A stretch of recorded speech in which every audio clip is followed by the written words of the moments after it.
ടെക്സസിലെ ഓസ്റ്റിനിൽ ഞായറാഴ്ച പുലർച്ചെയുണ്ടായ വെടിവെപ്പിൽ ഇന്ത്യൻ വംശജയായ വിദ്യാർത്ഥിനിക്കും ജീവൻ നഷ്ടപ്പെട്ടിരിക്കുകയാണ്. 21-കാരിയായ സവിത ഷാൻ എന്ന സവിത ഷൺമുഖ സുന്ദരമാണ് കൊല്ലപ്പെട്ടത്. ഓസ്റ്റിനിലെ യൂണിവേഴ്സിറ്റി ഓഫ് ടെക്സസിലെ സീനിയർ വിദ്യാർത്ഥിനിയായിരുന്നു സവിത ഷാൻ. പഠനത്തിൽ മികവ് പുലർത്തിയിരുന്ന സവിത ക്യാമ്പസിലെ ഇന്ത്യൻ സ്റ്റുഡൻസ് അസോസിയേഷൻ ഭാരവാഹിയായും പ്രവർത്തിച്ചിരുന്നു. ഓസ്റ്റിനിലെ പ്രധാന നൈറ്റ് ലൈഫ് ഏരിയയായ വെസ്റ്റ് 6th സ്ട്രീറ്റിലുണ്ടായ വെടിവെപ്പിലാണ് സവിത ഉൾപ്പെടെ 3 പേർ കൊല്ലപ്പെടുകയും 14 പേർക്ക് പരിക്കേൽക്കുകയും ചെയ്തത്. ഞായറാഴ്ച പുലർച്ചെ ബഫോഴ്സ് ബാറിന് പുറത്താണ് ആക്രമണം ഉണ്ടായത്. സവിതയ്ക്ക് പുറമെ 19 വയസ്സുകാരനായ റൈഡർ ഹാരിങ്ടൺ, ഗുരുതര പരിക്കേറ്റ് ചികിത്സയിലായിരുന്ന 30-കാരനായ ജോർജ് പെഡേഴ്സൺ എന്നിവരും മരണത്തിന് കീഴടങ്ങി. പരിക്കേറ്റ 2 പേരുടെ നില ഇപ്പോഴും ഗുരുതരമായി തുടരുകയാണ്.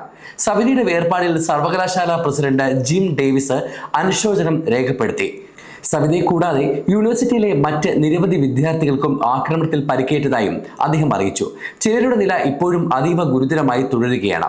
ചിലർ സുഖം പ്രാപിച്ചു വരുന്നു. പരിക്കേറ്റവരുടെ കുടുംബാംഗങ്ങളെ നേരിട്ട് സന്ദർശിച്ചതായും അവർക്ക് വേണ്ട എല്ലാ പിന്തുണയും പ്രാർത്ഥനയും വാഗ്ദാനം ചെയ്തതായും പ്രസിഡന്റ് അറിയിച്ചു.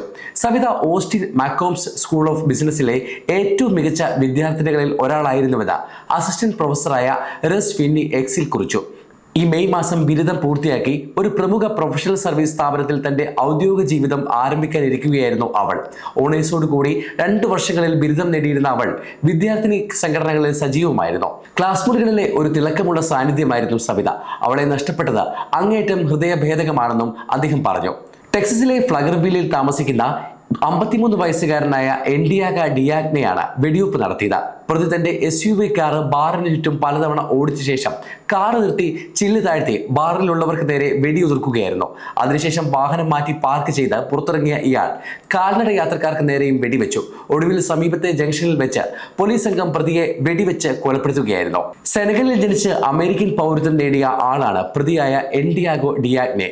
ഇയാൾ ധരിച്ചിരുന്ന മേൽവസ്ത്രത്തിൽ പ്രോപ്പർട്ടി ഓഫ് അള്ള എന്ന് രേഖപ്പെടുത്തിയിരുന്നതായും ടീഷർട്ടിൽ ഇറാൻ പതാകയുടെ ചിത്രം ഉണ്ടായിരുന്നതായും റിപ്പോർട്ടുകളുണ്ട്.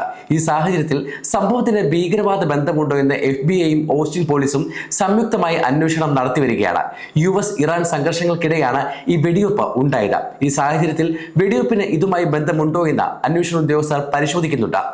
അക്രമി ഉപയോഗിച്ച തോക്കുകൾ 2017 നിയമപരമായി വാങ്ങിയതാണെന്ന് Austin police chief Lisa Davis അറിയിച്ചു. ഇയാൾ മുൻപ് പോലീസിന്റെയോ FBI-യുടെയോ നിരീക്ഷണ പട്ടികയിൽ ഉണ്ടായിരുന്നില്ല. സംഭവ സ്ഥലത്തു നിന്നുള്ള ഡിജിറ്റൽ തെളിവുകളും മറ്റ് രേഖകളും പോലീസ് വിശദമായി പരിശോധിച്ചു വരികയാണ്. അതേസമയം പ്രതിക്ക് മാനസികാരോഗ്യ പ്രശ്നങ്ങൾ ഉണ്ടായിരുന്നതായി ചില റിപ്പോർട്ടുകളുണ്ട്. അന്താരാഷ്ട്ര വാർത്താ ഏജൻസിയായ റോയിറ്റേഴ്സിന്റെ റിപ്പോർട്ട് പ്രകാരം അമേരിക്കയിൽ ഈ വർഷം നടക്കുന്ന 56ാമത്തെ വെടിവെപ്പാണിത്.